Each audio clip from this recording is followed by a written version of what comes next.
So imagine this. It's 1994, and Rwanda is suffering through just a horrific genocide. I mean, in just 100 days, an estimated 800,000 people are murdered. Yeah, it's just unimaginable devastation. Right, and the average life expectancy dropped to like 28 years. But if you look at Rwanda today, it boasts a 67-year life expectancy.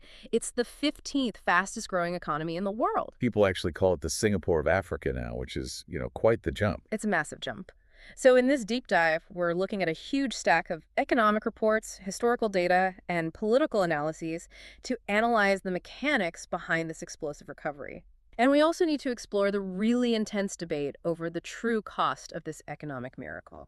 Okay, let's unpack this. We have to start with their outward strategy, right? Yeah, definitely. What's fascinating here is that Rwanda looked at Singapore and realized, they realized that when you lack massive natural resources, your primary export has to be stability. Make people feel safe to bring their money in.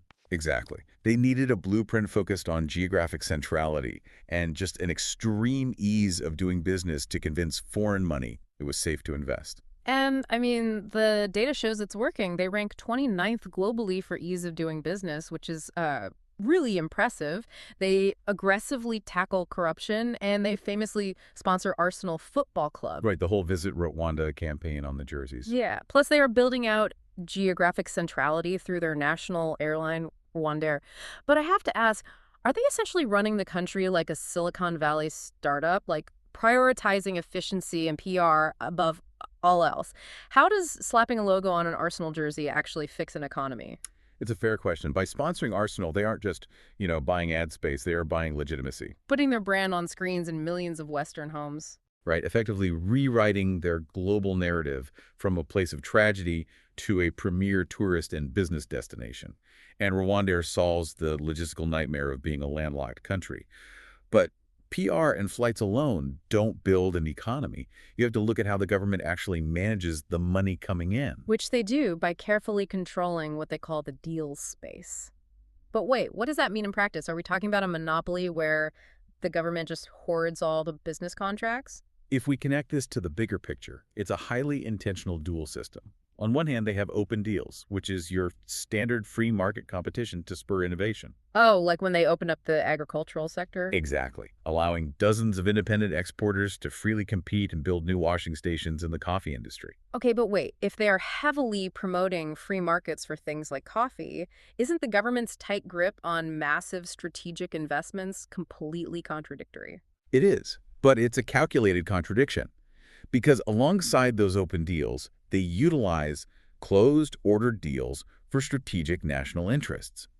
So for massive infrastructure projects like the $300 million Kigali Convention Center priority is given exclusively to state-owned or military-linked investment firms. Wow, so they just lock down the biggest projects. Right. This mechanism ensures the government retains absolute control over the most crucial financial pillars of the economy. It sounds like a pressure cooker, to be honest. I mean, incredibly efficient at getting things done, but totally reliant on a tightly sealed lid. That's a really good analogy. Because this intense state control over the economy bleeds directly into their social and political life, right? Just looking at the reports, in the 2024 elections, President Paul Kagame won 99% of the vote.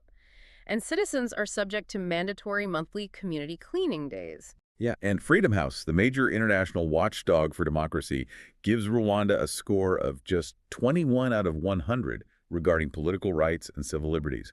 That tightly sealed lid is exactly what international observers are concerned about. To maintain that level of ordered development, the political environment has to be kept incredibly restricted. It does.